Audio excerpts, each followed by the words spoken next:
হে তরুণ যুবকেরা, হে আমার বন্ধুরা, শুনে রেখে দিন বাবা, জেনে রেখে দেন, এই বিষয়গুলো খুব যত্ন করে মনে রাখতে হবে বাবা।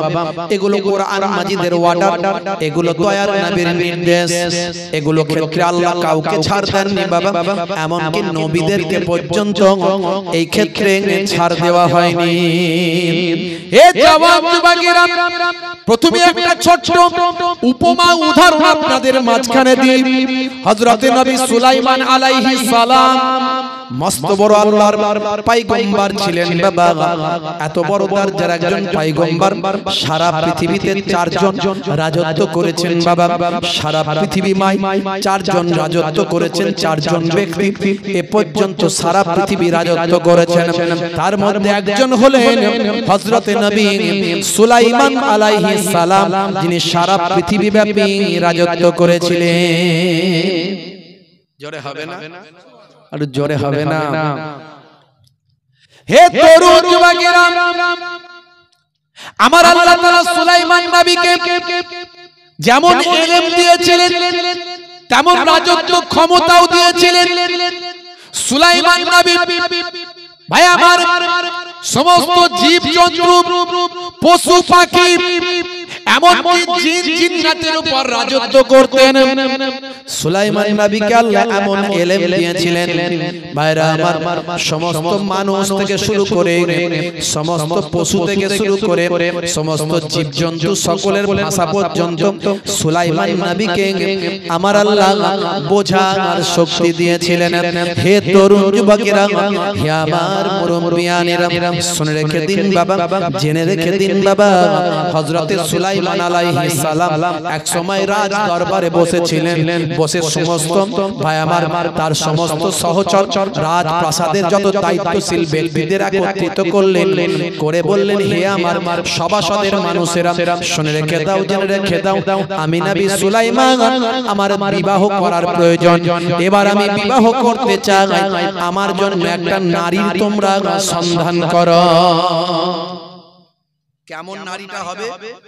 নারীটা হবে দিনদারি হতে হবে, পরহেজগারি হতে হবে, আর আর কি হতে হবে? আর হতে হবে ভাইরা আমার তরুণ যুবকেরা, সুন্দর হতে হবে, আর আমানতদার হতে হবে। 4টে গুণ থাকতে হবে, 4টে গুণ থাকতে হবে ভাইরা আমার, তরুণ যুবকেরা আমার, মুরব্বিয়ানেরা আমার। আল্লাহর নবী কি বলেছেন? নারীদের সম্পর্কে বলেছেন, আপনি যখন কোন নারীকে বিবাহ করবেন তখন তার কটা গুণ দেখবেন? 4টে গুণ দেখবেন। কটা? 4টে গুণ আপনাকে দেখতে হবে ভাইরা আমার, তরুণ যুবকেরা আমার।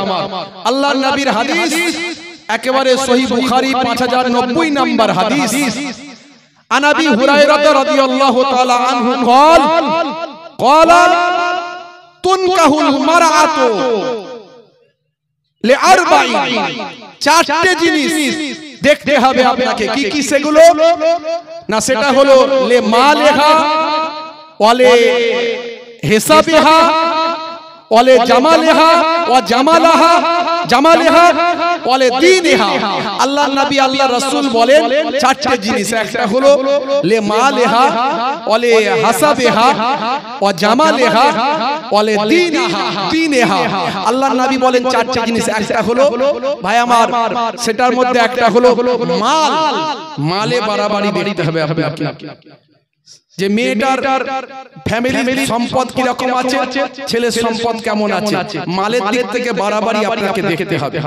সম্পদে বাড়াবাড়ি মানে সমান সমান, প্রায় সমান সমান যেন হয় সেটা দেখতে হবে। আর একটা হলো ভাই আমার বংশ, বংশটা দেখতে হবে মোটামুটি যেন একেবারে ও খুব খুব বড় ফ্যামিলির বংশের মানুষ, আর এ একেবারে লোয়ার, তাহলে কিন্তু ভবিষ্যতে গন্ডগোল হতে পারে। সৌন্দর্যের দিক থেকে, ও জামালেহা, তার সৌন্দর্যের দিক থেকে আপনাকে দেখতে হবে যে কেমন সুন্দর। ছেলেটা খুব সুন্দর, মেয়েটা খুব কালো, তাহলে কিন্তু গন্ডগোল হবে। মোটামুটি একটা মিডিয়াম, একটা বাড়াবাড়ি একটা দেখতে হবে।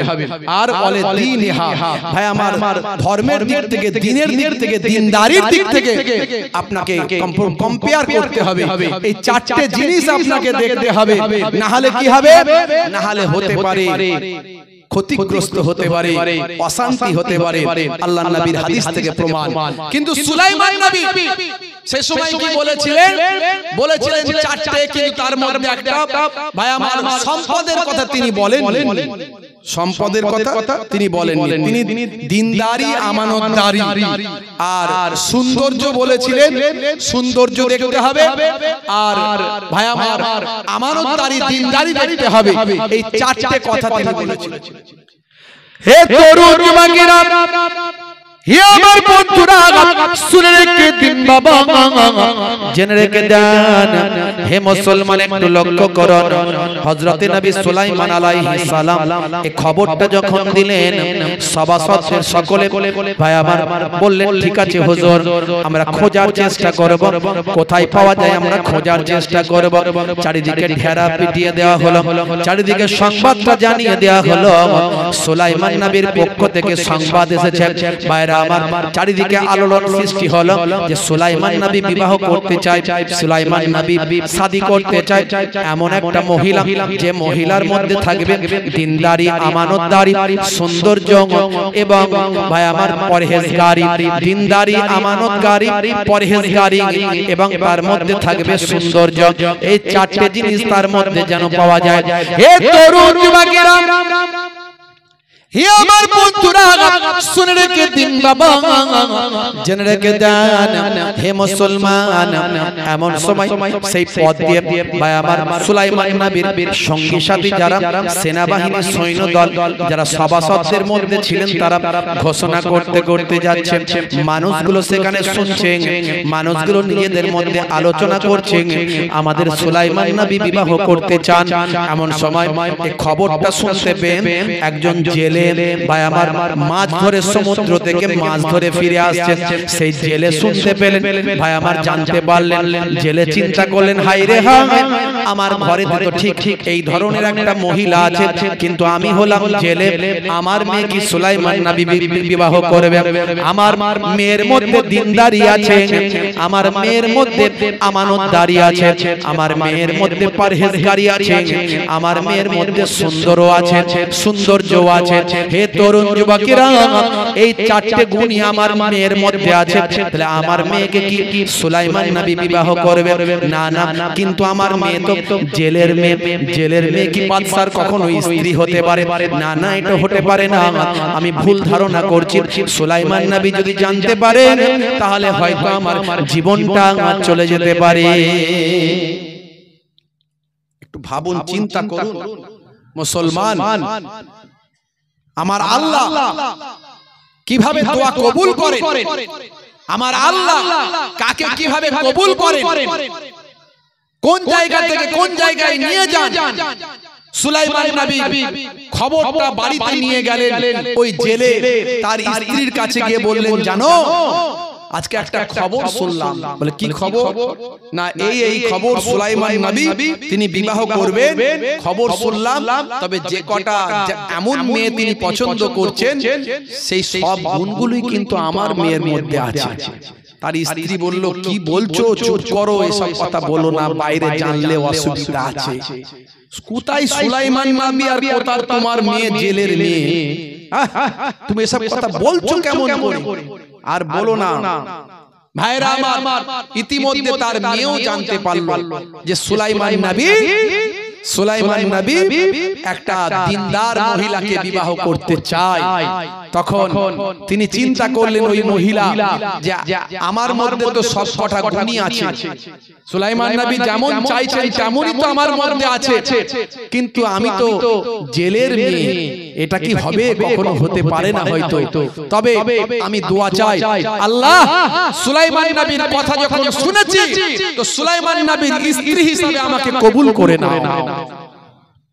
আল্লাহ, যদি সেটা না হয়, যদি সে ধনী হওয়ার কারণে, বাদশা হওয়ার কারণে যদি আমাকে পছন্দ না করে, বা আমি যদি তার স্ত্রী হতে না পারি, তাহলে তুমি তাকে গরিব বানিয়ে দাও।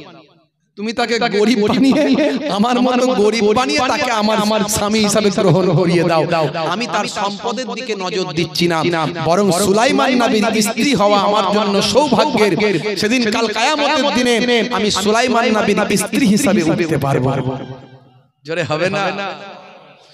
হে তরুণ যুবকেরা, হে আমার বন্ধুরা, শুনে রেখে দিন বাবা, জেনে রেখে দেন হে মুসলমান। এমন সময় দেখতে পাওয়া যায় বেশ কিছুদিন কেটে গেল, চারিদিক থেকে খোঁজাখুঁজি শুরু হলো। ভাই আমার কোথাও কেমন কিছু পাওয়া যাচ্ছে না। যে ভাই আমার যে সাবাকগুলো দেয়া হয়েছে, যে শর্তগুলো দেয়া হয়েছে, সেই শর্ত ঠিকঠাক ভাবে মিলছে না। সুলাইমান নবী আবার সিংহাসনে বসলেন, বসে আবার তিনি বাবা সভাসদদের ডাকলেন, ডেকে বললেন, হে আমার সভাসদের মানুষেরা, হে আমার মন্ত্রী উজির নাজিরেরা, সৈন্যরা, তোমরা কি আমার পছন্দ মতো কোন মহিলার সন্ধান পেলে যাকে আমি আমার স্ত্রী হিসাবে গ্রহণ করতে পারি? হে তরুণ যুবকেরা, হে আমার বন্ধুরা, হে আমার মুরব্বিয়ানেরা, শুনে রেখে দিন বাবা। সেই সময় হযরতে সুলাইমান নবীকে একজন দায়িত্বপ্রাপ্ত ব্যক্তি বললেন, হুজুর আপনি যেমন নারী খুঁজছেন বিবাহ করার জন্য, তেমন নারীর সন্ধান আমরা পাইনি, তবে একটা সন্ধান পেয়েছি। চিঠি একটা এসেছে হুজুর, সেই চিঠিতে আপনি যেমন মহিলা চেয়েছেন তেমন মহিলার বয়ান এখানে দেওয়া আছে। সেই চিঠিতে লেখা আছে সবকটা গুণী তার মধ্যে আছে, তবে সে একজন জেলের মেয়ে। আপনি কি জেলের মেয়েকে বিবাহ করবেন? এটা কখনো শোভা পায় না। বাদশা হয়ে কখনো জেলের মেয়েকে বিবাহ করবে, এটা কখনো হতে পারে না। পাশের সকলে বলল, না না হুজুর, এটা কখনো হতে পারে না। তার মধ্যে সব গুণগুলো থাকলেও জেলের মেয়েকে আপনি বিবাহ করতে পারেন না। হে তরুণ যুবকেরা, হে আমার বন্ধুরা, সুলাইমান নবী সেই চিঠিটাকে নিয়ে সেই সময় সকলের মাঝখানে ছিঁড়ে ফেললেন। এই ছিঁড়ে ফেলাটাকে আমার আল্লাহ মোটেও পছন্দ হলো না। আমার আল্লাহর মোটেও পছন্দ হলো না। ভাইরা আমার, তরুণ যুবকেরা আমার, মুসলমান ভাইরা আমার, তরুণ যুবকেরা আমার, এখন এসব কথা বলা যায়?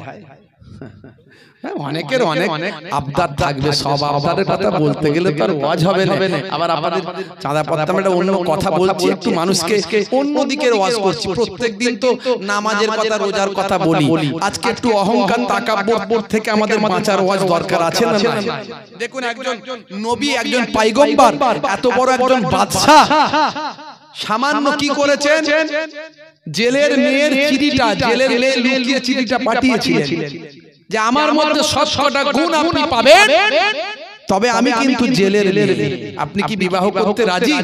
সুলাইমান নবী ছিঁড়ে ফেলেছিলেন। তার খুশি কিন্তু আল্লাহ হন, কারণ এখান থেকে তাকাব্বুর অহংকার ফুটে উঠেছে। মুসা নবী বলেছিলেন, মুসা নবীকে জিজ্ঞাসা করা হয়েছিল, হে নবী মুসা, আপনি তো এত বড় পয়গম্বর, আচ্ছা বলুন তো এই জামানার সবচেয়ে বড় জ্ঞানী মানুষকে, আচ্ছা বলুন তো দেখি, যে জামানায় যে নবী আসেন, নবীর থেকে জ্ঞানী মানুষ কেউ আর হতে পারে? হতে পারে না। পয়গম্বরের থেকে জ্ঞানী মানুষ কেউ হতে পারে? কিন্তু মুসা নবী নিজের মুখ থেকে সেটা একটা আহমিকার স্বরে বলে ফেলেছিলেন, আমি এই জামানার সবচেয়ে বড় জ্ঞানী, আমার থেকে আবার কে জ্ঞানী মানুষ হবে? আমাকে আল্লাহ পয়গম্বর করেছেন, কিতাব দিয়েছেন। এই যে নিজের মুখ থেকে এইভাবে বলাটা আল্লাহ পছন্দ করলেন না। বুঝতে পারছেন কথা আমি কি বলতে চাইছি? মুসা নবীকে আল্লাহ বললেন, যাও যাও মাজমুআতুল বাহরাইন, সেখানে গিয়ে দেখবে একজন বুজুর্গ বান্দা ইবাদতে মাশগুল আছে, তিনি তোমার থেকে জ্ঞানী, তার কাছে কিছু জ্ঞান শিক্ষা করো। মাজমুআতুল বাহরাইনে গিয়েছিলেন মুসা আলাইহিস সালাম, গিয়ে যার কাছ থেকে জ্ঞান অর্জন করেছিলেন তিনি হলেন হযরত খিজির আলাইহিস সালাম। জোরে হবে না? তাহলে নবীদেরকেও আল্লাহ ছাড় দিচ্ছেন, আর আমরা কোথাকারকে দুটো আমরা ভাতে দেই। কোথায় কি বলবো, আর বলার কিছু নাই। ভাইরা আমার, তাহলে আপনার মধ্যে থাকবে কি? থাকবে আপনার মধ্যে থাকবে নম্রতা, আপনার মধ্যে থাকবে বিনয়। আপনি যে লেভেলেরই হন না কেন, আপনাকে লোককে বলতে হবে না আপনি কে, আপনাকে নিজেকে বলতে হবে না আপনি কে, লোকে আপনাকে বলে দেবে। আপনি আপনার বিনয়টা প্রকাশ করবেন, আল্লাহ খুশি হয়ে যাবে। কারো টাকা আছে, টাকার অহংকার করে কি করে না? ওরে বাপ রে বাপ, যেন জমিনে পা পড়তে চায় না। বুঝতে পারছেন? জমিনে পা পড়তে চায় না টাকার অহংকারে। মানুষের কাছে এমন একটা মুভমেন্ট তৈরি করে, এমন একটা তার ভাই আমার ব্যবহার, তার কথাবার্তা, তার টেন্ডেন্সি, তার অ্যাটিটিউড এমন একটা তৈরি হয় যে বিশাল ধনী মানুষ একটা দেখাতে হবে, একটা আভাব। না না না, আপনি নিশ্চয়ই আপনার ধন দৌলত দিয়েছে, আপনি দান করবেন, মানুষকে দেবেন, মানুষকে খাওয়াবেন, তার মধ্যেও বিনয় ফুটে উঠবে। আমার বলার উদ্দেশ্য এটা, ভুল ভাববেন না, ভুল ব্যাখ্যা করবেন না।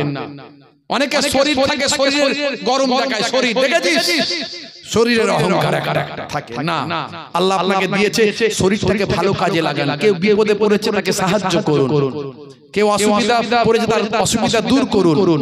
আপনার শরীরটাকে আল্লাহ দ্বীনের জন্য কাজে লাগান, ইসলামের জন্য কাজে লাগান। আপনার টাকাটাকে, অর্থটাকে ইসলামের জন্য কাজে লাগান, দেখবেন আপনার জীবন ধন্য হয়ে যাবে। হে তরুণ যুবকেরা, হে আমার বন্ধুরা, শুনে রেখে দিন বাবা, জেনে রেখে দেন। হে মুসলমান ভাইরা আমার, জওয়ান যুবকেরা আমার, সুলাইমান নবীর কথা আমি পরে আসছি, মাঝখানে একটু অন্য কথা বলে নি। আমার আল্লাহ কোরআন মাজিদে বললেন, ইন্নাল্লাহা লা ইউহিব্বুল মুতাকাব্বিরিন।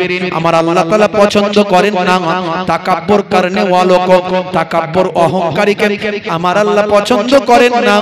হে তরুণ যুবকেরা, হে আমার বন্ধুরা, 1450 বছর আগে আল্লাহর কোরআন যা বলেছেন, আজকের যুগে সব বিজ্ঞান আর বাস্তবতায় পরিণত হয়েছে। বন্ধুরা আমার, তরুণ যুবকেরা আমার, 1450 বছর আগে আল্লাহর কোরআন আপনার আমার লাইফ স্টাইল ঠিক করে দিয়েছে। কিভাবে খাবেন, কিভাবে শোবেন, দিনের বেলা কি করবেন, রাতের বেলা কি করবেন, রাত্রে কেমন করে ঘুমাবেন, আমার আল্লাহ কোরআন মাজিদে বলেছেন। হে তরুণ যুবকেরা, হে আমার বন্ধুরা, মুরব্বিয়ানিরা শুনে রেখে দেন, আপনারা আপনাদের সন্তান আল আওলাদকে পেয়ে যেন আপনি যেন আল্লাহর ইবাদত ভুলে যাবেন না। আমার আল্লাহ কোরআন মাজিদে সে কথা সুন্দর করে বললেন, তোমার কাজ কারবার, মাল মাতা, সন্তান সন্ততি পেয়ে যেন তোমরা আমি আল্লাহর ইবাদত ভুলে যেও না, আমি আল্লাহর নাফরমানি করে ফেলো না। দুনিয়ার সব কিছু মায়া মোহাব্বত ভালোবাসা পেয়ে আল্লাহকে যেন ভুলে যেও না। আমার আল্লাহ সুন্দর করে আবার বললেন, মাঝে মাঝে তোমাদের আমি নোকসান দেব, মাঝে মাঝে তোমাদের আমি ক্ষতি দেব, জানের ক্ষতি দেব, মালের ক্ষতি দেব। ওয়ালা নাবলু আন্নাকুম বিশাইইন মিনাল খাউফি ওয়াল জু ওয়া নাকসিম মিনাল আমওয়ালি ওয়াল আনফুসি ওয়াস সামারাত। আমার আল্লাহ বললেন, তোমাদের ফল ফ্রুটের, মাল মাতা, শরীর স্বাস্থ্যের মাঝে মাঝে ক্ষতি দিয়ে তোমাদেরকে আমি আল্লাহ পরীক্ষা নেব। আর যে সবর করবে, যে ধৈর্য ধারণ করবে, তার জন্য আমি আল্লাহ মহা পুরস্কার রেখে দিয়েছি। আল্লাহর কোরআন আপনাকে আমাকে সব ডিসকাস করে দিয়েছে। আমি কতগুলো কথা বলবো, অসংখ্য কথা এর আগে বলেছি। হে তরুণ যুবকেরা, হে আমার বন্ধুরা, শুনে রেখে দিন বাবা, কয়েকদিন আগে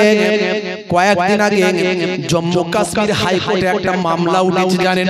43 বছরের পুরানো মামলা, 43 বছরের পুরানো মামলা। এই মামলাতে ভাইরা আমার, যিনি দোষী তার বোন মামলাটা করেছে। কার বিরুদ্ধে মামলা করেছে? ভাইরা আমার, তরুণ যুবকেরা আমার, হে আমার মুরব্বিয়ানেরা, শুনে রেখে দিন, জেনে রেখে দেন। 43 বছর আগের মামলা বাবা। সেই মামলাতে কি করা হয়েছে? না ভাই নাকি নামাজি, ভাই নাকি হাজি সাহেব, ভাই নাকি আল্লাহওয়ালা, ভাই নাকি দাড়িওয়ালা, অথচ তার বোনের পাওনাটা, ফারায়েজটা ঠিকঠাক করেনি। বোনের যেটা পানেওয়ালা, ভাই আমার যেটা ওয়ারিস হিসাবে যেটা পানেওয়ালা, বোনের পানেওয়ালাটা পাওয়াটা ঠিকঠাক ভাই বোনকে বোঝায়নি। 43 বছরের মামলা। কোথায়? জম্মু কাশ্মীর হাইকোর্ট। কয়েকদিন আগে রিপোর্ট, ইন্টারনেট সার্চ করবেন পেয়ে যাবেন। বিচারটা করছেন কে? হে তরুণ যুবকেরা, হে আমার বন্ধুরা, হে আমার মুরব্বিয়ানেরা, বিচারটা করছেন একজন অমুসলিম হিন্দু আইনজীবী, তার নাম হলো বিনোদ চ্যাটার্জি কৌর। বিনোদ চ্যাটার্জি কৌর বিচার করছে কার? একজন হাজী সাহেব, দাড়িওয়ালা নামাজি মানুষ। তাকে বলছেন, হে নামাজি, হে দাড়িওয়ালা, হে ইসলাম মাননেওয়ালা, হে হাজী সাহেব, আপনি ইসলাম এত সুন্দর মেনে চলছেন, অথচ আপনি ইসলামে আপনার কি বলা হয়েছে, কোরআনে আপনার কি বলা হয়েছে আপনি কি জানেন না? বোনের পাওনা পাইয়ে দিতে হবে, বোনের ওয়ারিস যেটা দান দেওয়ার দরকার সেই দেওয়াটা দিতে হবে, তার জায়গা তার সম্পদটা তাকে বুঝিয়ে দিতে হবে। এটা আল্লাহর কোরআন মাজিদে বলেছে। এটা কি আপনি জানেন না? 43 বছর আগের মামলা আজকে আপনার বিরুদ্ধে আমাকে করতে হবে কেন? আপনি একজন নামাজি, আপনি একজন দাড়িওয়ালা, আপনি একজন রাসূলের সুন্নাত মাননেওয়ালা, আপনি একজন হাজী সাহেব, অথচ আপনি ইসলামের সবকিছু মানেন, অথচ সম্পদ, টাকা পয়সা, সম্পত্তির বেলায় ইসলামের নির্দেশটা কেন মানেন না? কে বলছে? একজন অমুসলিম হিন্দু বিনোদ চ্যাটার্জি কৌর। তিনি বলছেন কাকে? একজন হাজী সাহেব নামাজিকে। আচ্ছা বলুন, এই সমস্যা আমাদের ঘরের মধ্যে আছে না নাই? বোনের হিসাব আমরা ঠিকঠাক দিই? বাপ মারা গেলে বোনের সম্পত্তিটা ঠিকঠাক বুঝিয়ে দিই? আচ্ছা বলুন, আল্লাহর দরবারে হবে তো? লাইন হবে তো নাকি? কি জি, নামাজ তখন জান্নাতে নিয়ে যেতে পারবে? নামাজ জান্নাতে নিয়ে যেতে পারবে? আল্লাহর কোরআনের অর্ডারকে আপনি অমান্য করেছেন। সূরার নাম সূরা নিসা, আয়াত নাম্বার হলো 11। ইউসিকুমুল্লাহু ফি আওলাদিকুম লিযাকারি মিসলু খাত্তিন।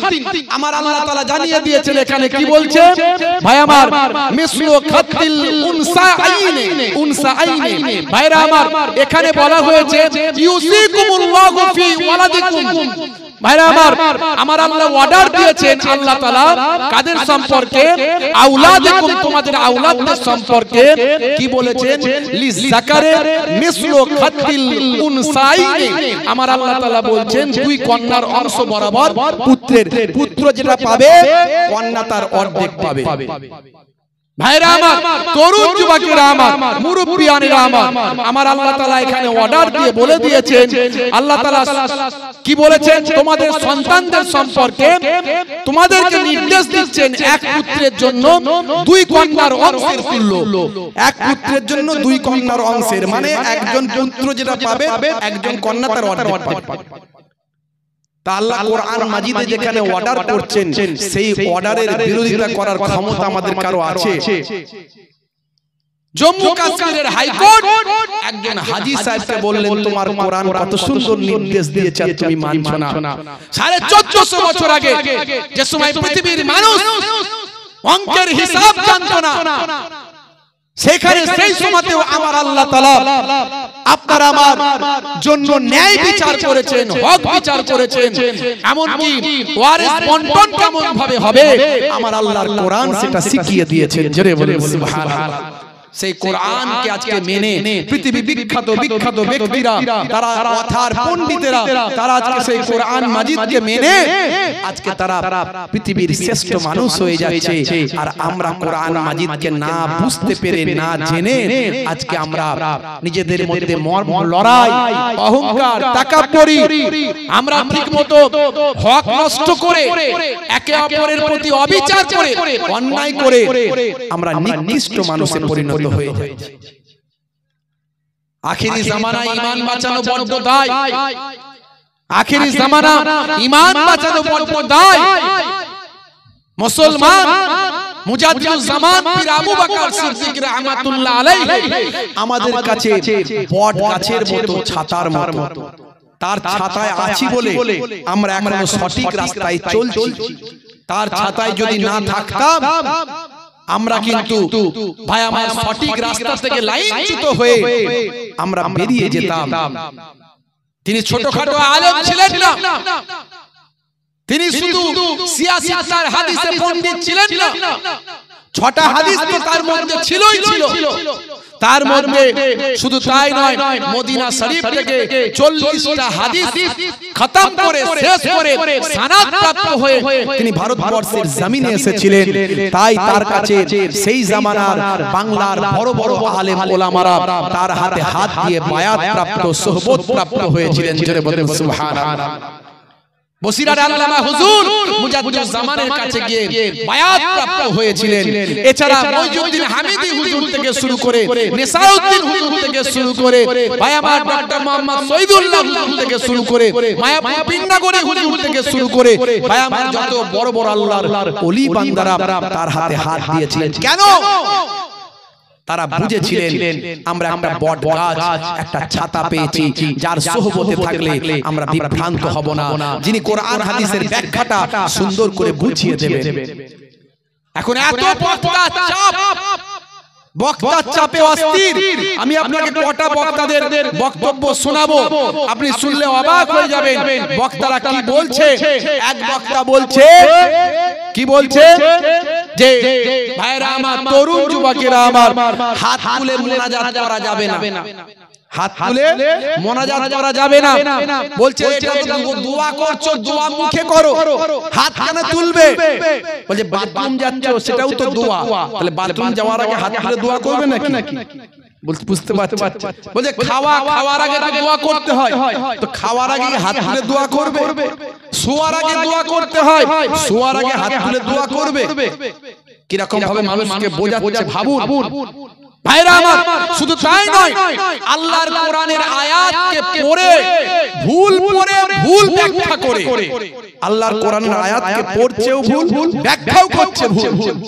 বুঝতে পারছেন ভাইরা আমার, তরুণ যুবকেরা আমার, মানে করছে ভুল, কিন্তু জানে না সব দোয়া এক রকম ভাবে পড়া যায় না, সব দোয়ায় এক কথা বলা নাই। সব দোয়ার যে দোয়াগুলো চাওয়ার দোয়া আল্লাহর কাছ থেকে, সেই চাওয়ার দোয়াগুলোতেই হাতটা তুলতে হয়। যেমন আমরা আজানের পরে আমাদের নবীর জন্য দোয়া চাই, সেটা আমরা আল্লাহর কাছে চাইছি বলে হাত তুলছি।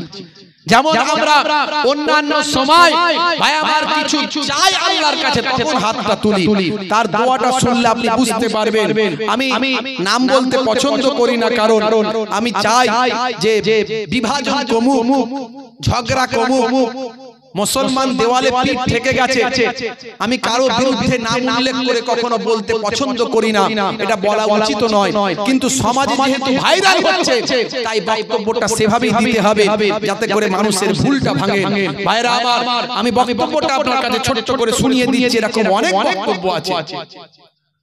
হুজুর হাত তুলে বলছে রব্বানা যালামনা আনফুসানা, বাংলা মানে কি জানেন? হে আমার রব আল্লাহ, আমি অনেক পাপ করেছি। হুজুর বলছে আল্লাহ আমি অনেক পাপ করেছি, আল্লাহ নিজের নাফসের উপর অনেক জুলুম করেছি। আর মুসল্লি বলছে আমিন, আল্লাহ হ্যাঁ হুজুর অনেক পাপী, তুমি ক্ষমা করো। আপনার কি হলো? এটা তো আরবি। বলছে রব্বানা যালামনা আনফুসানা, আল্লাহ আমি অনেক পাপ করেছি, অনেক গুনাহ করেছি, আল্লাহ নিজের নাফসের উপরে অনেক গুনাহ করেছি। আপনি সাক্ষী দেন হ্যাঁ আল্লাহ ঠিকই বলছে, হুজুর পাকা পাপী, আল্লাহ তুমি ক্ষমা করো। হুজুর বলছে রব্বানা আতিনা ফিদ দুনিয়া হাসানাতাও, মানে হুজুর বলছে আল্লাহ রব্বানা আতিনা ফিদ দুনিয়া হাসানাতাও, হে আমার রব আল্লাহ তুমি আমাকে দুনিয়া দাও, গাড়ি দাও, বাড়ি দাও, বিল্ডিং দাও, গোটা মসজিদটা আমাকে দিয়ে দাও, পুরো দুনিয়া দাও। বাংলা মানে কি? রব্বানা আতিনা ফিদ দুনিয়া, আর দুনিয়ায় যা আছে সব আমাকে দাও, ভালো ভালো জিনিসগুলো দাও, এবং আখিরাতেও দাও। তারা আপনারা সবাই মুসলিম বলছেন আল্লাহুম্মা আমিন, আল্লাহ তুমি কবুল করো, হুজুর যা দেবে সব দাও। তুমি কি পেলে ভাই? তুমি তো হুজুরকেই দিলে সব, তোমার কথা। হুজুর আরবিতে তোমার কাছে সব লিখে নিয়েছে, আর তুমি না বুঝে সব লিখে দিয়েছো। বুঝতে পারছেন না মনে হয় আপনারা? কথা কি বুঝতে পারছেন? মানে আমরা তো বাঙালি, তো আরবি যদি দেখি না ভেতরটা যেন ছনমন করে। ভাই ব্রাদার সাহেব, আমি আপনার কাছে কি বলবো, এখানে সব সিঙ্গুলার নাম্বারে তিনি মানেগুলো করছেন, অথচ সব কটা হবে বহু বচনে। এখানে না আছে, যারা গ্রামার বোঝেন তারা জানেন আরবিতে, বুঝতে পারছেন? এটা এখানে না আছে ইয়া না, এখানে না হলো বহু বচন, রব্বানা আমাদের রব, ও ব্যাখ্যা করছে আমার রব। বুঝতে পারছেন ভাইরা আমার, তরুণ যুবকেরা আমার, মুরব্বিয়ানেরা আমার আল্লাহ তাআলার কোরআনের আয়াত, এটা কোরআনের আয়াত। আমার আল্লাহ তাআলা কোরআন মাজিদে সূরা আরাফের 23 নম্বর আয়াতে এটা বলেছেন, রব্বানা যালামনা আনফুসানা ওয়া ইন লাম তাগফির লানা ওয়া তারহামনা লানাকুনান্না মিনাল খাসিরিন। রব্বানা, হে আমাদের রব, আতিনা রব্বানা যালামনা, হে আমাদের রব, আমরা যে জুলুম করেছি আনফুসানা, আমাদের নফসের উপর, ওয়া ইন লাম তাগফির লানা, তুমি ক্ষমা করে দাও, ওয়া তারহামনা, এবং আমাদের উপর রহম করো। তাহলে কি হবে? সব আমাদের কথা বলা হয়েছে। ও ব্যাখ্যা করছে হুজুর অনেক পাপ করেছে, আর মুসল্লিরা বলছে আমিন আমিন। আল্লাহ হুজুর তাহলে সত্যি অনেক পাপ করেছে, আল্লাহ তুমি হুজুরকে ক্ষমা করে দাও। আসলে হুজুর একা পাপ করেনি, পাপ সবাই করেছি। এই জন্য কোরআনের আয়াতে এটা এসেছে যে আমরা সকলে পাপ করেছি, আল্লাহ তুমি সকলকে ক্ষমা করো। এই জন্য সকলে হাত তুলে মোনাজাত করি। জোরে হবে না? জোরে হবে না?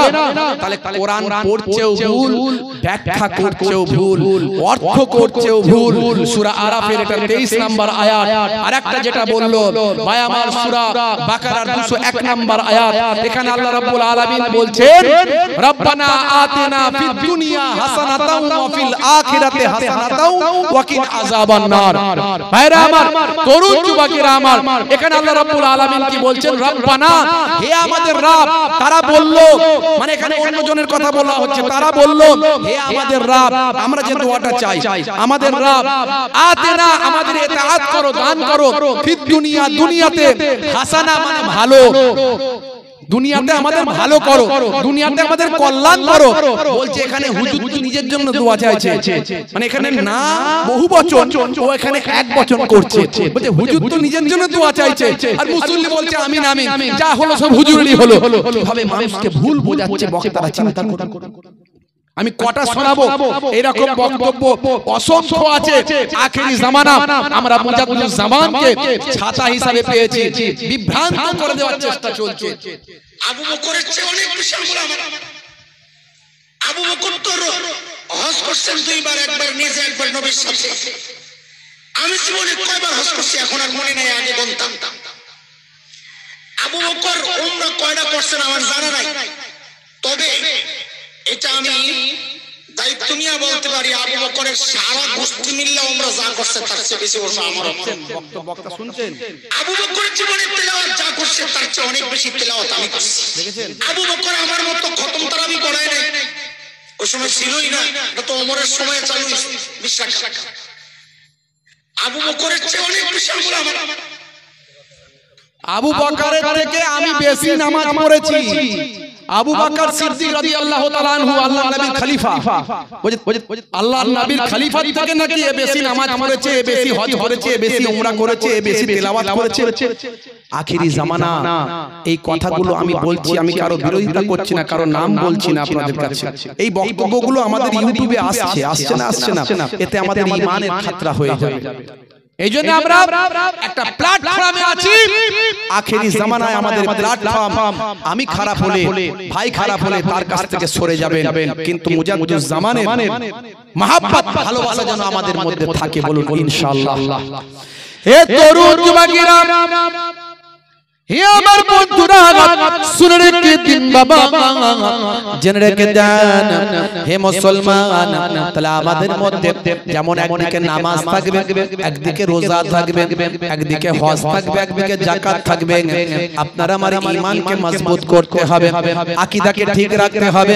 আপনার আমার মধ্যে নম্রতা, ভদ্রতা, আপনার আমার মধ্যে ভাই আমার সেই আল্লাহর নবীর দেখানো সুন্নাত তরিকা আপনার মধ্যে থাকবে। হে মুসলমান, একটুখানি খেয়াল করুন, আপনার মধ্যে বিনয় থাকবে, রাসূলের আদব থাকবে, ভক্তি থাকবে, ভালোবাসা থাকবে। আপনি একজন মাটির মানুষ হয়ে যাবেন যখন আপনি নিজেকে প্রমাণ করবেন আমি কিছু নয়। আপনাকে প্রমাণ করতে হবে আমি কিছু নয়, তাতে আল্লাহ বেশি খুশি হবে। বন্ধুরা আমার, তরুণ যুবকেরা আমার, হে আমার মুরব্বিয়ানিরা, শুনে রেখে দিন বাবা, হযরত নবী সুলাইমান আলাইহিস সালাম, ভাইরা আমার, তরুণ যুবকেরা আমার, যখন ওই ভাই আমার নেককার, পরহেজগার, দিনদার, আল্লাহর নেক বান্দি তার চিঠিখানা যখন ছিঁড়ে ফেললেন, ছিঁড়ে ফেলার সঙ্গে সঙ্গে আমার আল্লাহ নারাজ হয়ে গেলেন। হে তরুণ যুবকেরা, ওদিকে হযরত সুলাইমান নবীর একজন শত্রু ছিল, একটা জিন, একজন বদমাইশ জিন ছিল সুলাইমান নবীর শত্রু সে সুলাইমান নবীর উপর ঈর্ষা করত আর মনে মনে চিন্তা করত যদি কোনো সময় সুযোগ পাই সুলাইমান নবীর জায়গাতে যদি আমি বসতে পারি যদি সুলাইমান নবীর সিংহাসনে আমি বসতে পারি সুলাইমান নবীর ক্ষমতা যদি আমি লাভ করতে পারি এটা সে সন্ধান করতে এবং চেষ্টা করত সুলাইমান নবীর হাতে একটা আংটি ছিল সে আংটিতে আল্লাহ মুজিজা দিয়েছিলেন এই আংটির বদৌলতে সারা পৃথিবীকে তিনি কন্ট্রোল করতে পারতেন এই মুজিজা আংটিটা ভাই আমার তুলে নেবার খুলে নেবার নিয়ে নেবার সন্ধান করত ওই বদমাইশ জিনটা এ তরুণ যুবকেরা হযরত নবী সুলাইমান আলাইহিস সালাম একবার তিনি তার এক সঙ্গীকে বললেন বাবা আংটিটা একটু রাখো আমি একটু বাথরুম টয়লেটে যাই এই বলে তিনি আংটিটা খুলে দিয়ে গেলেন ভাইরা আমার সুলাইমান নবী যখন ভাই আমার চলে গেলেন একটু বাইরে সেই সময় বদমাইশ জিনটা মনে রাখবেন জিন এবং ফেরেশতারা যে কোনো সময় যে কোনো রূপ ধারণ করতে পারে সুলাইমান নবীর চেহারা ধরে সেই বদমাইশ জিনটা এমন সময় ওই মানুষটার কাছে এসে বলে তাড়াতাড়ি আমার আংটিটা আমাকে ফেরত দাও আর মনে রাখবেন একটা নকল সুলাইমান আমার মতো বেরিয়েছে খুব সাবধান সে আমার রাজত্ব পেতে চায় তাকে তোমরা জব্দ করবে তাকে তোমরা ঘিরে রাখবে এবং তাকে তোমরা শাস্তি দেবে সে যেন আমার বিরোধিতা না করতে পারে সে একটা নকল সুলাইমান বেরিয়েছে বাবা সে আমার ক্ষমতা কেড়ে নিতে চায় তাড়াতাড়ি আমার আংটিটা আমাকে ফেরত দাও এই বলে আংটিটা ফেরত নিয়ে সুলাইমান নবীর জায়গাতে সিংহাসনে বসে যায় ওদিকে আসল সুলাইমান আলাইহিস সালাম যখন এসে বললেন কই বাবা আমার আংটিটা ফেরত দাও বলে কিসের আংটি আমরা খবর পেয়েছি একটা নকল সুলাইমান আল্লাহর নবী সুলাইমান আলাইহিস সালামের জায়গায় বসতে চায় হ্যাঁ তাহলে তুমি সেই নকল সুলাইমান নবীকে আঘাত করে রক্তাক্ত করে ভাই আমার একেবারে সেই নদীর ধারে ফেলে দিয়ে সমুদ্রের ধারে ফেলে দিয়ে চলে বুঝতে পারছেন সুলাইমান নবী এত আঘাত পেয়েছিলেন যে তিনি যখন ওই জেলে মাছ ধরতে যায় সে দেখতে পেল আরে বাপ রে বাপ একজন সুন্দর চেহারার মানুষ সমুদ্রের ধারে পড়ে আছে ব্যাপারটা কি একটু পানি টানি দিয়ে একটু সুন্দর করে তোলার ব্যবস্থা করলো তখন তিনি উঠলে কি হবে কিন্তু তিনি যে নবী সুলাইমান আলাইহিস সালাম তিনি যে পয়গম্বর সব তিনি ভুলে গেলেন সব তিনি ভুলে গেলেন হে তরুণ যুবকেরা হে আমার বন্ধুরা শুনে রেখে দিন বাবা জেনে রেখে দেন হযরত নবী সুলাইমান আলাইহিস সালামকে তখন তিনি সমুদ্রের ধার থেকে তুলে তাকে একটু পানি দিয়ে সুস্থতা করার চেষ্টা করলেন কোথায় বাড়ি বাবা কি পরিচয় সবকিছু তিনি ভুলে গেছেন সুলাইমান নবীকে নিজের বাড়িতে নিয়ে আসলেন ভাইরা আমার বাড়িতে নিয়ে এসে যত্ন করলেন লালন পালন করলেন ট্রিটমেন্টের ব্যবস্থা করলেন কয়েকদিনের মধ্যে তিনি সুস্থ হয়ে গেলেন কিন্তু পুরানো কথাটা সব ভুলে গেল পুরানো কথা তার কিছু মনে নাই তিনি নামাজি ইবাদত পরহেজগারি খোদাভীরু তার অনেক ভাইরা আমার সুলাইমান নবী সেইভাবে জীবন যাপন করেন ওই জেলেও ছিলেন একজন ঈমানদার জেলের বড় পছন্দ হলো সুলাইমান নবীকে দেখে কিন্তু তিনি নাম বলতে পারছেন না জেলে জানেন না ইনি সেই সুলাইমান নবী আর সুলাইমান নবীর মনে নাই যে জেলের মেয়ে চিঠি দিয়েছিল সেটা এই বাড়িতে এ তরুণ যুবকেরা আল্লাহর কুদরত বোঝা বড় দায় আমার আল্লাহ কাকে কোন জায়গা থেকে কোন জায়গায় নিয়ে যেতে পারেন একটু তার উদাহরণটা আমি আপনাদের মাঝখানে দিচ্ছি আজ আপনি ধনী আছেন কাল আপনি ফকির হতে পারেন রাস্তায় যে ভিখারি হয়ে যাবেন না তার গ্যারান্টি নাই এই জন্য সাইল দুস্থ অনাথ কাঙ্গাল ভিখারিকে কখনো কষ্ট দেবেন না ভাইরা আমার তরুণ যুবকেরা আমার কোন সময় কাউকে ছোট করবেন না তুচ্ছ করবেন না কাউকে অপমান করবেন না কাউকে অপদস্থ করবেন না কারণ আজকে আপনার যে অবস্থা আছে কালকে তার মতো অবস্থা আপনার হয়ে যেতে পারে আপনার সেই অবস্থায় পরিণত হতে বেশিক্ষণ সময় আল্লাহর লাগবে না এ তরুণ যুবকেরা হে আমার বন্ধুরা হযরত নবী সুলাইমান আলাইহিস সালাম সেই সময় কয়েকদিন পরে পরে যখন সুস্থ হলেন ওই ছেলে তখন বললেন বাবা ছেলে তুমি তো তোমার বাড়ি ঘর ঠিক মতো জানো না কোথায় তোমার স্মৃতি শক্তি সব লোপ পেয়েছে এখন তুমি অনেক পরহেজগার অনেক নামাজি অনেক খোদা ভীরু অনেক ভালো ছেলে বলে আমার মনে হয় আমার একজন জেলের আমার একজন মাছ ধরার জন্য আমার একজন সঙ্গীর দরকার তুমি কি আমার সঙ্গী হতে পারো আমি তোমাকে মাসিক 200 রিয়াল 200 টাকা আমি তোমাকে দেব মাসে মাসে 200 টাকা 200 রিয়াল 200 স্বর্ণ মুদ্রা আমি তোমাকে দেব 200 টাকা আমি তোমাকে দেব মাসে মাসে তোমার মজুরি দেব আর যতদিন পর্যন্ত তোমার অসুবিধা না দূর হয় ততদিন তুমি আমার কাছেই থাকতে পারো এক বছর কেটে গেল এক বছর কেটে গেল সুলাইমান নবী এক বছর ওদিকে হয়ে গেছে ওদিকে রাজত্ব করছে একজন বদমাইশ জিন সমাজের অবস্থা খুব খারাপ অরিজিনাল সুলাইমান নবী যতদিন রাজত্ব করেছে ততদিন দেশে বিরাট উন্নয়ন দেশের অনেক ভাই আমার মানুষ সুখে থেকেছে আরামে থেকেছে মানুষ আনন্দে থেকেছে কিন্তু এখন বদমাইশ জিন রাজত্ব করছে ভাই আমার সে অরিজিনাল ভাবে ভালো কাজ করতে পারছে না এর ফলে সমাজের মানুষ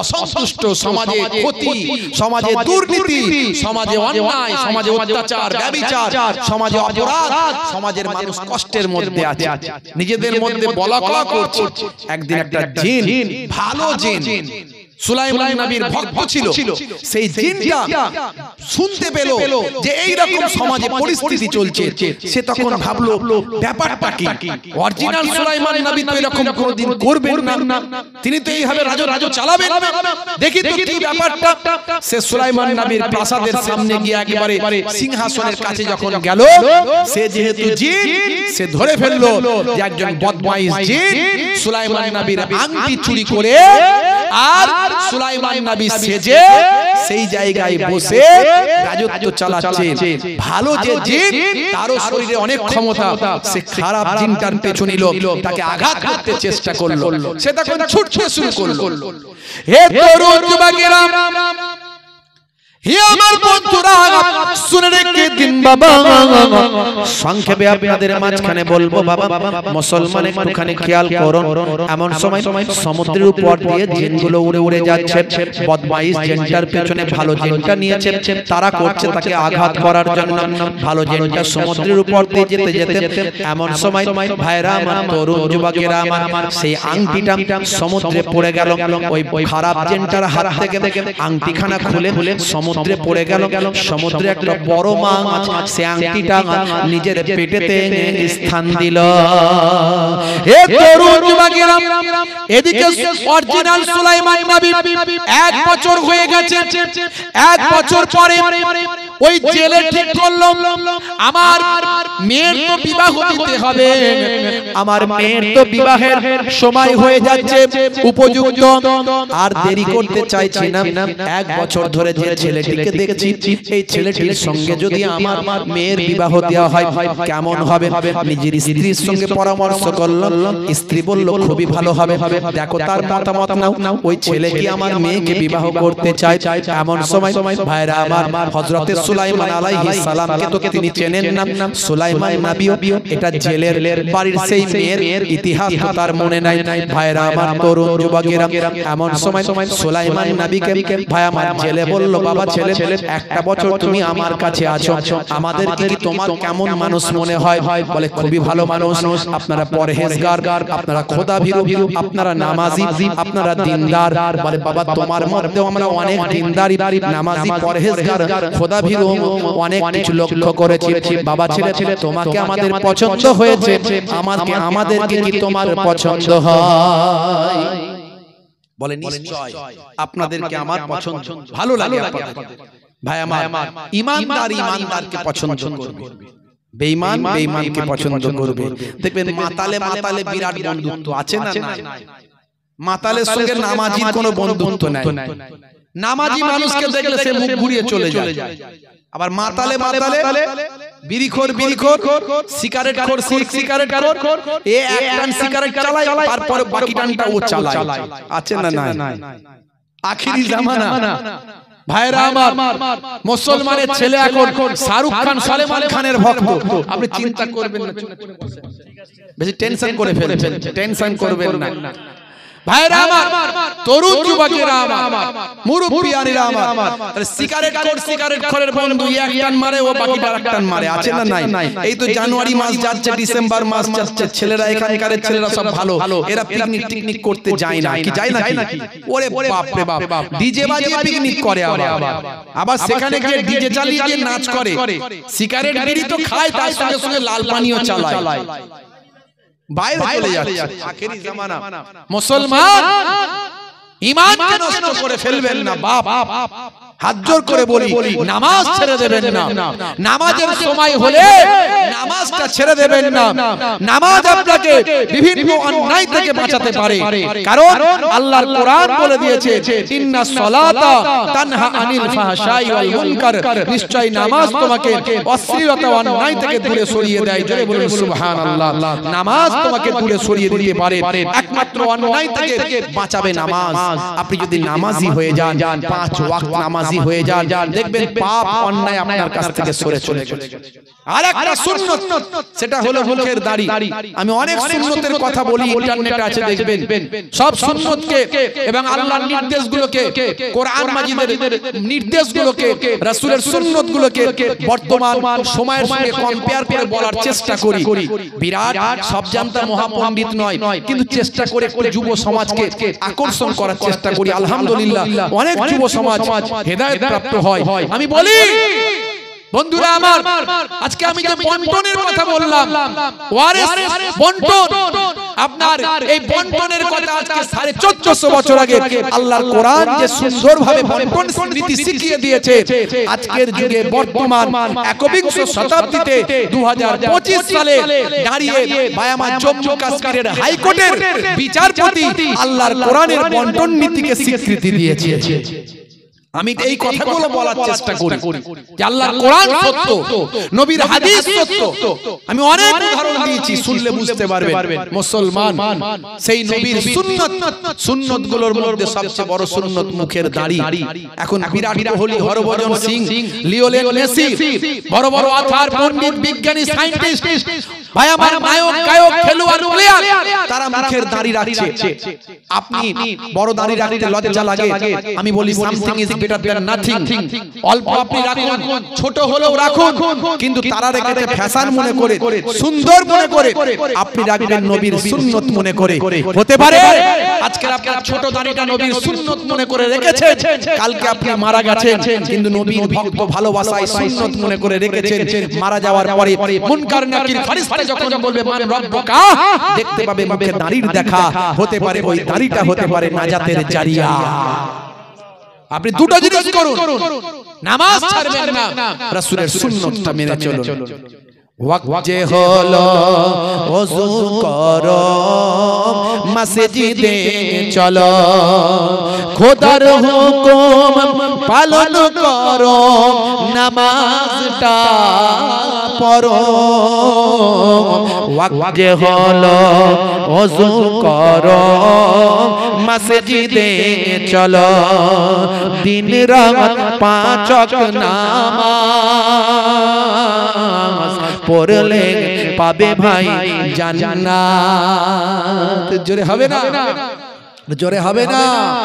ফজরের সময় হলে মসজিদে যাও তুমি চলে, থেকো না বিছানায় শুয়ে, খোদা দেন রহমত ঢেলে। আর জোরে হবে না? আর জোরে হবে না? মাগরিবের ওয়াক্ত আসিলে মসজিদে যাও তুমি চলে, কবরে আযাব থেকে মুক্তি প্রভু দেবে। ওয়াক্ত যে হলো ওযু করো মসজিদে চলো খোদার হুকুম পালন করো নামাজটা পড়ো ওয়াক্ত যে হলো ওযু করো মসজিদে চলো বলুন না সুবহানাল্লাহ বলুন ইনশাআল্লাহ সকলেই নামাজি হব হাত তুলে দেখান ইনশাআল্লাহ ইনশাআল্লাহ হাত তুলে দেখান এই যারা হাত তুলছে না তারা কি নামাজি হবে না নাকি আচ্ছা মরতে হবে না ভাই আল্লাহ ক্যান্সার দিতে পারে না একটু হাত তুলে মারবে নারে তাকবীর নারে তাকবীর কাজা হলে কাজা পড়বেন কিন্তু নামাজ ছাড়বেন না ভাই আমার আল্লাহর রহমত হবে দেখুন কি হবে ইবাদতের কত শক্তি আল্লাহ দিয়েছে ইবাদতের কত শক্তি হযরত নবী সুলাইমান আলাইহিস সালামকে তার সাম্রাজ্য থেকে টেনে নিয়েছে জেলের ঘরে রেখে সুলাইমান নবীকে কোন পর্যায়ে আল্লাহ নিয়ে এসেছেন দেখেন হে তরুণ যুবকেরা হে আমার বন্ধুরা হে আমার মুরব্বিয়ানেরা শুনে রেখে দিন বাবা জেনে রেখে দেন এমন সময় সুলাইমান নবীকে ওই জেলে বললেন হে বাবা ছেলে শুনে রেখে দাও জেনে রেখে দাও আচ্ছা বলো তো দেখি আমার ঘরে একটা মেয়ে আছে তুমি কি জানো বলে আমি তো জানি না একটা মেয়ে আছে আমি তো জানি না তাই জানো না আমরা কজন বলো বলে আমরা তিনজন আপনি আপনার স্ত্রী এবং আমি তিনজন এই ঘরে থাকি বলে না আমরা চারজন এক বছর তোমার কেটে গেছে আমার একটা মেয়ে আছে সেই মেয়েকে একদিনের জন্য তুমি দেখো না এটা তাকওয়া ওই মহিলা এত তাকওয়া করতেন যে তাকওয়ার জোরে তার ইবাদতের জোরে আল্লাহ সুলাইমান নবীকে তার সাম্রাজ্য থেকে টেনে তার জেলের বাড়িতে নিয়ে এসে হাজির করেছে হে তরুণ যুবকেরা এমন সময় ওই জেলে বলে শোনো আমার একজন মেয়ে আছে সে ইবাদতওয়ালি পরহেজগারি দ্বীনদারি আমানতদারি দেখতেও একজন রূপসী তার চেহারা কাউকে সে জীবনে দেখায়নি তার মধ্যে এমন তাকওয়া আচ্ছা ওই মহিলা ওই মেয়ে আমার তাকে যদি তোমার হাতে দিয়ে তুমি কি স্ত্রী হিসাবে গ্রহণ করতে পারো সেই সময় ভাই আমার নবী সুলাইমান আলাইহিস সালাম বলেছিলেন এরকম মেয়ে পাওয়া তো সৌভাগ্যের ব্যাপার নিশ্চয় আমি আপনার মেয়েকে স্ত্রী হিসাবে গ্রহণ করতে চাই জোরে হবে না জোরে হবে না বিবাহ হয়ে গেল হে তরুণ যুবকেরা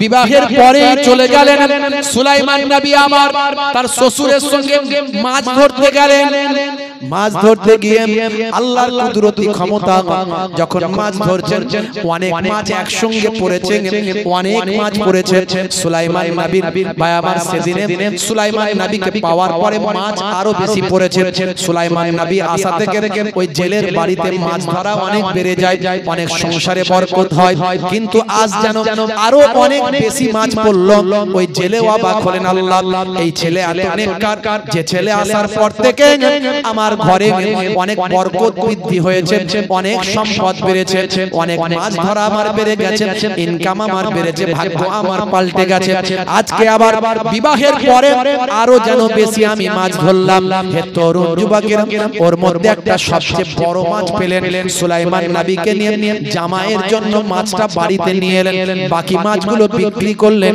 এসে নিজের মেয়ের হাতে দিলেন মা আজকে তুমি তোমার স্বামীকে নিজে হাতে রান্না করে খাও এই বড় মাছটা তোমার জন্য নিয়ে এলাম হে তরুণ যুবকেরা এমন সময় ওই জেলের মেয়ে বড় মাছটা নিজে হাতে রান্না করবে বলে যখন কেটেছে কাটার পরে ওই আংটিটা আল্লাহর কুদরতে বের হয়ে গেছে ওই মেয়ে তখন চিন্তা করলো আমি তো গরিব ঘরের মেয়ে আমি আমার স্বামীকে তেমন কিছু উপহার দিতে পারিনি আজ আমি যে আংটিটা পেলাম আল্লাহর কুদরতি ক্ষমতায় আল্লাহ পাঠিয়ে দিয়েছেন এত সুন্দর আংটি আমি জীবনে দেখি না জানো মনে হচ্ছে আংটিটা অলৌকিক একটা আংটি এই আংটিটা আমি আমার স্বামীকে আজকে হাতে পরিয়ে উপহার দিতে চাই জোরে হবে না জোরে হবে না এমন সময় স্বামীকে বলছে হে আমার প্রিয়তম স্বামী রান্না করে তো আপনার জন্য নিয়ে এসেছি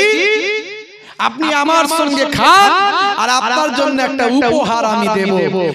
আমি তো গরিব ঘরের মেয়ে, আপনাকে কিছু উপহার দিতে পারিনি, কিন্তু আল্লাহ হয়তো আমার কাছে পাঠিয়ে দিয়েছেন একটা আংটি, যে আংটিটা আপনার হাতে আমি পরিয়ে দিতে চাই। যখনই ওই কুদরতি অলৌকিক মুজিজা সম্পন্ন আংটিটা সুলাইমান নবীর হাতে পরিয়ে দিলেন, সুলাইমান নবীর স্মৃতি শক্তি সবকিছু ফিরে এলো। জোরে বলুন সুবহানাল্লাহ। সুলাইমান নবী বুঝতে পারলেন, আরে বাপ রে বাপ, আমি তো নবী সুলাইমান আর আমি তো বাদশা।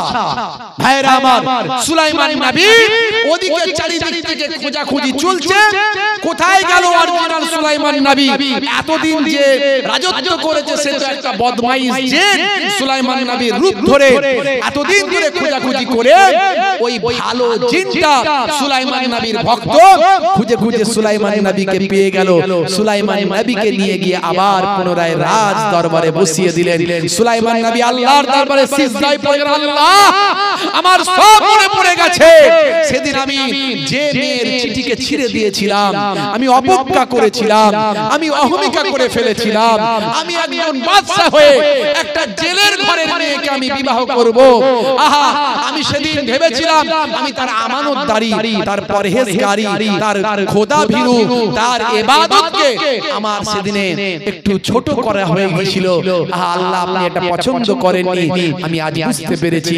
আল্লাহ আমাকে গরিব বানিয়ে তার ঘরে পাঠিয়ে তাকে বিবাহ দিয়ে তার দোয়াকে কবুল করে আজকে আপনি রাজ দরবারে ফিরিয়ে দিয়েছেন।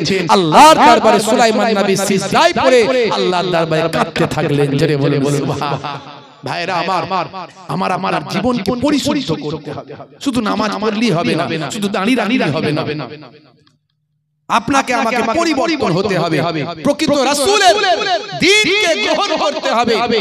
দ্বীনদারি, পরহেজগারি, তাকওয়া, পরহেজগার, আদব, ভাই আমার আমানতদারি এবং আপনার আমার মধ্যে ভাই আমার যে তাকওয়া ওয়ালা মানুষ এবং নিজেকে ছোট করা, নত করা, আমি একজন কিছু নয়, এই যে নিজের ব্যক্তিত্ব ছোট করা, আল্লাহর কাছে আল্লাহকে খুশি করার জন্য আপনি যদি চলতে পারেন, সম্মান বাড়িয়ে দেবেন কে?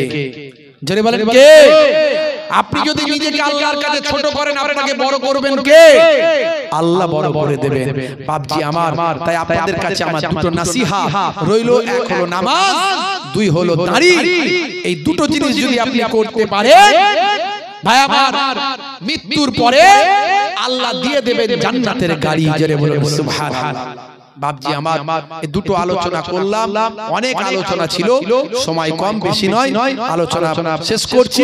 একটুখানি আপনাদেরকে এই জান্নাতের বাগানের জন্য একটু দান করতে হবে, একটুখানি আপনাদের সহযোগিতা করতে হবে। আপনারা যেমন সহযোগিতা করেন, এই সহযোগিতা করাটাও আপনার আমার নিজের মধ্যে একটা দ্বীনদারি, পরহেজগারি একটা এক্সাম্পল, একটা উদাহরণ ফুটে উঠবে। আপনার মধ্যে আমানতদারির একটা উদাহরণ ফুটে উঠবে, পরহেজগারির উদাহরণ ফুটে উঠবে। আপনার সব সম্পদ আপনার নয়, এই সম্পদের মধ্যে আল্লাহ ইসলামের জন্য, কোরআনের জন্য, ভাই আমার রাসূলের জন্য, মাদ্রাসা, মসজিদ, মক্তবের জন্য, ভাই আমার আপনার অর্থের মধ্যে আল্লাহ দিয়ে দিয়েছেন। সেই অর্থ আপনাকে সেইভাবে বন্টন করতে হবে। বন্টন নীতি আল্লাহ শিখিয়েছেন। তার মধ্যে যে আল্লাহর দ্বীনকে সাহায্য করবে, ইন তানসুরুল্লাহ ইয়ানসুরুকুম, আল্লাহ নিজে তাকে সাহায্য করবেন। জোরে বলুন সুবহানাল্লাহ। কোরআন মাজিদে আল্লাহ রাব্বুল আলামিন বলেছেন, মান জাআ বিল হাসানাতি ফালাহু আসরু আমসাল, বান্দা একটা হাসানা করলে আমি আল্লাহ তোমাকে 10 দেব। এটা আল্লাহর কোরআনের ওয়াদা। জোরে বলুন সুবহানাল্লাহ। এক দিলে 10 দেবেন কে? জোরে বলেন কে? এটা কার ওয়াদা? জোরে বলেন কার ওয়াদা? আল্লাহর ওয়াদা। এক দিলে 10 দেবেন, এটা আল্লাহর ওয়াদা। আল্লাহর ওয়াদা কখনো ফেল হবে মনে হচ্ছে? জোরে বলেন ফেল হবে? হবে না। হাদিসে কুদসির মধ্যে আল্লাহ বলেছেন, একের বদলে 10, একের বদলে 100, একের বদলে 700, একের বদলে বেহিসাব আমি আল্লাহ তাআলা মালে মালামাল করে দেব। জোরে বলুন সুবহানাল্লাহ। ভাইরা আমার, তরুণ যুবকেরা আমার আল্লাহ চাইলে হার্ট অ্যাটাক দিতে পারে, আমার আল্লাহ চাইলে ক্যান্সার দিতে পারে, আমার আল্লাহ চাইলে বড় বিপদ দিতে পারে, আজ যে ধনী কাল সে গরিব হয়ে যেতে পারে, আমার আল্লাহ চাইলে মালে মালামাল করে দিতে পারে। আজ আপনি যেমন অবস্থায় আছেন কালকে আপনার সম্মান আরো বাড়িয়ে দিতে পারে। সেটা কিসের জন্য হবে? দিনদারির ক্ষেত্রে পরহেজগারি যদি থাকে, আমানতদারি যদি থাকে, তাকওয়া যদি থাকে, ওই জেলের ঘরের যে মহিলার দোয়া যেমন কবুল হয়েছে, আপনারও দোয়া আল্লাহ কবুল করতে পারেন কি পারেন না? পারেন কি পারেন না?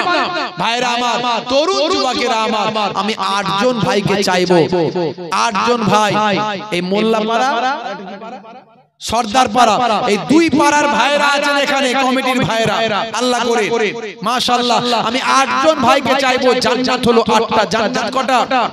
যেমন কটা জান্নাত কটা? 8টা। আমি 8 ভাইকে চাইবো, 8 জনকে 1001 টাকা করে। আছেন বাপ একটু বলতে পারে?